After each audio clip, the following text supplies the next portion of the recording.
But I would say like that second, third year in Miami, it just came undone. Yeah. Like the kids start popping out one after the other. The random marriage. Like he got married to this lady like randomly in the middle of a season. It was just really unusual. And then to hear these allegations, it's probably not surprising. I mean, they had a lot of kids. He's knocking up other chicks. They had that house burned down.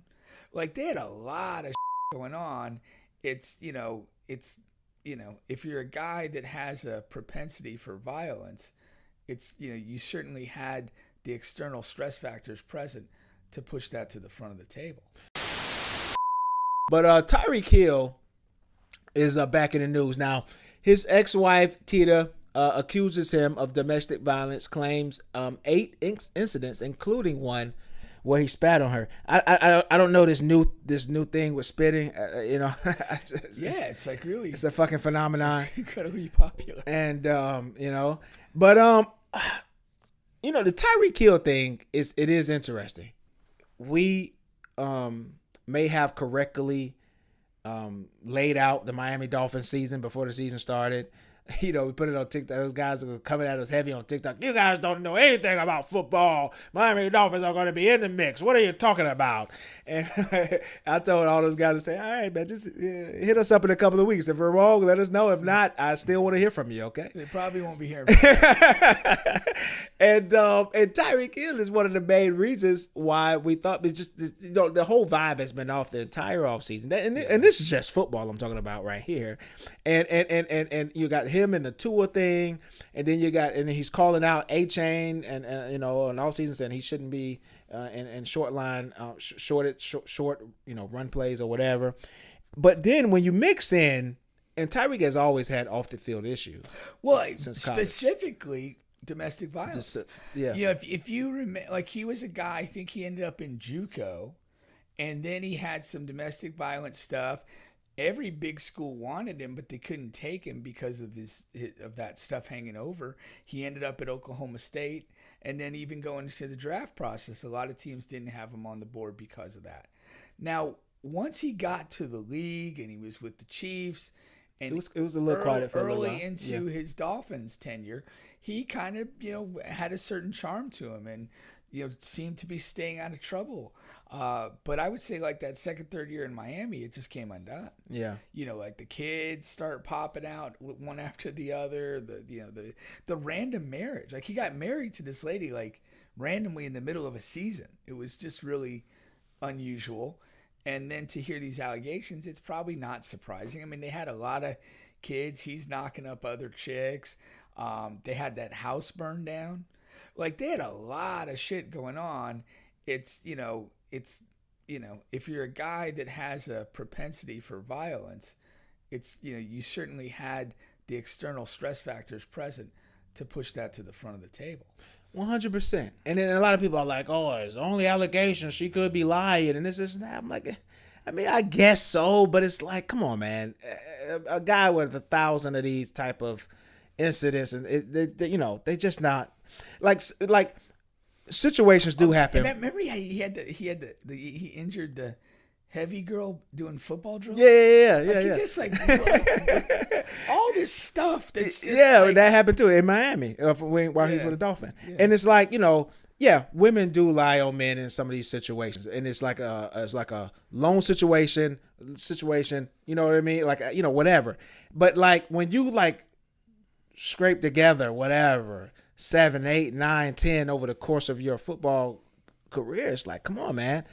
He's probably doing some stuff he shouldn't be doing to these women, and what leads me to all of that is saying like, okay, the Miami Dolphins is in a situation they if they start off poor, which we anticipate they will, which they have, they got spanked in week 1. Yeah, but by a team they shouldn't have gotten spanked by, and it's like, okay, now you need to think for the future. We need to do a fire sale and let's reset this thing. Let's fire the coach.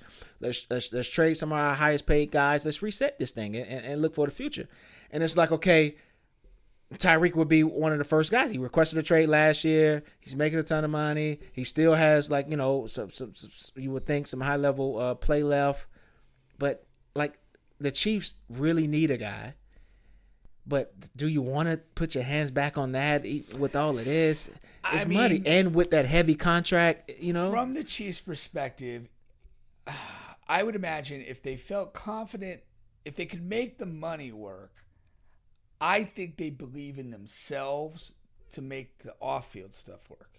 Okay. That's my thing. And the Chiefs have taken chances in the past. I mean, including Tyreek. You have Andy Reid there. Yeah. You have Pat. He's a guy you've already been around directly. Yeah. And you're in that situation where it's like you do kind of have some confidence that like we've brought guys in and made it work and figured it out.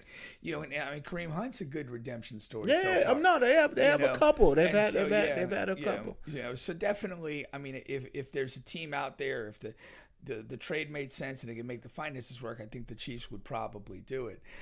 The problem is, it's like from the Dolphins still, like all of this behavioral stuff, and he was arguing on the sideline during Sunday's game. Like, it's dropping the value. That's what I'm saying. Like, so if what are they going to get back? While you're talking, I'm thinking that I'm like, maybe the Chiefs wait even a couple or a few weeks. Yeah, for sure. Because it may just keep dropping. Yeah. You know what I mean? Yeah. No, I mean, if you're the Chiefs, you play it like the Bucs did when Brady was in his first season, like Leonard Fournette and AB, like just drag it out. All you need him for is the playoff run, and we need about 6-8 good weeks of you, and you can go fuck yourself after that. Like, seriously. We're not too worried, Yeah. No, I could definitely see that. And like I said, I'm not on the fence as far as like, because we do need a guy like we're going into a Super Bowl rematch, the Kansas City Chiefs, and we're without our two top receivers, and Rashee Rice and Xavier Worthy. And Travis Kelce, they did all this talk about, he's new, he's refreshed, he's been in a superb shape, he's not doing long trips with Taylor Swift anymore, and it's like, the first game, he looks like same old Travis, and he wipes out Xavier Worthy. He injured Worthy. I mean, he's old, man. You could do whatever you want to do in the off season and get in superb shape, but if you're old, you're old. Yeah. And he's going to have like a game or two this season, and he's going to perform well, but he's old, man. I've said this in the past. Like, the thing, and I don't know if this is the right word to say, but as you age, you can be super fit. You could have your body fat down, you could have your cardio up, you could, do a bunch of training and whatever. But what you cannot get when you get older is what I call like the elasticity of your athleticism. The stuff that's just spontaneous, that you can just turn and recover, twist and do something, get low, get high, like all that. Like, that's what you can't do. You can be super fit and do everything to mechanical proficiency, but you can't just do shit. Yeah. And that's what the younger players could do. And if you look at Travis Kelce, like, again, that was a big part of his thing. He's a big, long-limbed guy who kind of just had this, like, really nice athleticism. And that is probably gone. Yeah. Now it's all, I'm in shape, I got to move perfect, and my body mechanics are sound, but that shit don't win games. Yeah. That shit don't win games. It's the random stuff that just, the ball was coming here and I didn't think I was going to get it, but I did. Like, that's the stuff, like those plays. Like, I went up in the air, wasn't sure. Then I just did this. Like, that's the crazy part. Yeah, the stuff that you can't even explain because you're so, you know what I mean? Yeah. And so, but what I do like about, because he's still a leader, like I like that he got into the Jawan Taylor, the offensive tackle, who has just been fucking horrendous for year after year after year. Yeah. That is the worst move Brett Veach has made, but we can't scream at Brett Veach because he's been such a good GM over the course of years. I guess you're allowed like one major screw up, and that is his one major screw up, because we paid Jawan Taylor like a fuck ton of money. We paid him left tackle money because he was supposed to take over that left tackle. He was so terrible there. They put him on the right side. And then he has like 6-7 pre-snap penalties. He can't block anybody. He should literally play with the Like, he shouldn't have a number. He should just have a penalty flag in the middle of his jersey. And he already has this thing that the whole league like tries to like tell referees, because he starts off like a yard or two back off from the line anyway. Yeah. And so they're saying he really false starts every single play anyhow. And so for some reason they allow him to do that wide split. But he's awful, man. He's awful. They got him from Jacksonville. That's where he came from. It's so funny, like, because you're watching the game, and then you're like, you see a flag go, like, even like, and it's just like, yeah, it's fucking him, and like a crazy amount of times it is.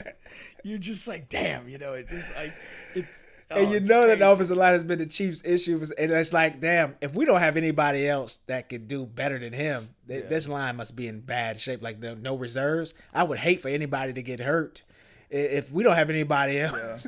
If that's the best we have. If that's the best we have, goodness gracious. But that said, I thought that the biggest issue was the defense's inability to get stops. Yeah, it's the different defense than last year. It appears to be. They literally got bled to death. Yeah. Like, you'd get to the third down and never could get off the field. Never get off the field. And that was the story. And like, that takes away offensive opportunities because all the Charger drives seem to, take 5, 6, 7 minutes, and it's a brutal way to suffer.